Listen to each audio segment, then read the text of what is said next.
Welcome back, guys, for the next 15 questions. Welcome to my channel. My name is Dr. Prashant Kumar Singh. So, question number 35 was a person sees another person with a murder weapon who was charged of murder. So, what they were asking, what type of evidence is this? So, basically, this person has seen him with the weapon, but he hasn't seen him committing the crime. So, this should be indirect. The answer to this is an indirect evidence. Direct would have been if he would have seen him committing the murder, and hearsay would have been if he had heard someone saying that that person had committed the murder. So the answer to this is indirect evidence.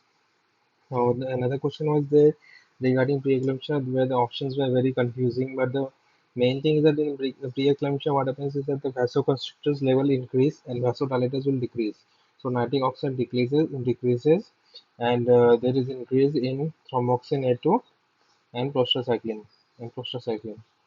So there was one, and also tomorrow SFLT increases. So there was one option where they said that thromboxane A2 and prostacyclin decreases. That will be the wrong option.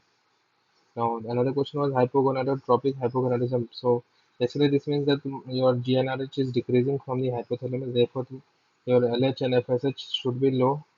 Low LH, high FSH is wrong. This will not be the option. Low testosterone, and because of that, we'll have oligospermia. So these three will be correct: A, C, and D. So not a criteria for preterm labor. This question was there.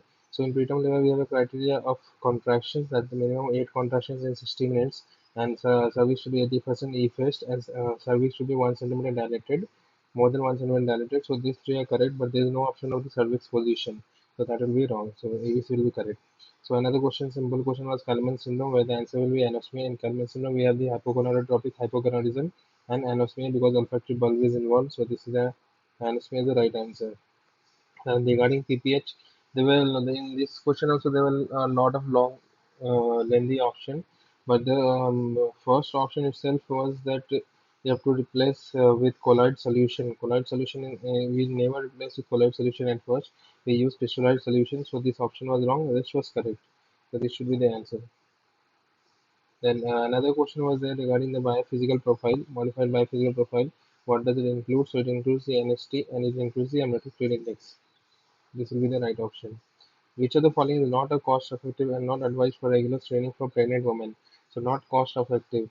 So obviously echo is not that cheap, and also echo is not done regularly until and unless we are suspecting a heart disease in the pregnant female. So echo is not done routinely. Another question, similar question was which of the diseases is not routinely screened in pregnancy in India? So we don't screen for dengue disease, we screen for the other three. So dengue will be the answer in this. So high risk HPV causes all except. So high risk means it is HPV 16 and 18. So the answer to this is anal, cervical, and oral. And it doesn't cause laryngeal papillomatosis. It is caused by low risk at 6 and 11. Actually 6 and 11. By giving 5 alpha reductase, choose the correct option. So in this also there are a number of options, but if you're giving 5 alpha reductase, so testosterone only converted into dihydrotestosterone. So dihydrotestosterone should decrease and testosterone should increase. So that those two were the correct options.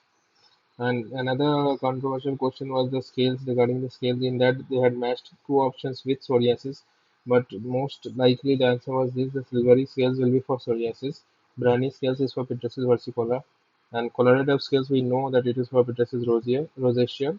So mica-like scale was for a lichen, something they had given, so that will be the option. Question number 47 was history of patient thinking of a spider moving on his body, but the image was given and that showed a dermatomal lesion of group vesicles in dermatome in a single dermatome. So the answer to this will be the zoster virus, which is also known as shingles, which is due to reactivation of varicella zoster. So another question was easy question. Corpus papilla was given on in a young person. So the answer to this is juvenile dermatomyositis. Question number 49 was there was a patient with hyperpigmented lesion with a satellite lesion and a single nerve was involved. So the correct answer for this, they are given two images, two blister packs. So it is basically a possibacillary lesion. So we will have to give the green pack, and this has to be given for 6 months duration since it's possibacillary. Red is for the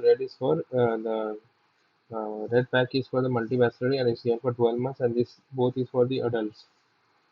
Kassovitz law. There was one question regarding the Kassovitz law. So this Cassavets law is related to syphilis, and it is used for congenital syphilis. And it says that with every pregnancy, the outcome of the baby, the severe outcome of the baby will decrease with each pregnancy. So Cassavets law is for congenital syphilis. Thank you guys. Please like and subscribe, like the video, and share it with your friends and subscribe to the channel. Thanks a lot, guys.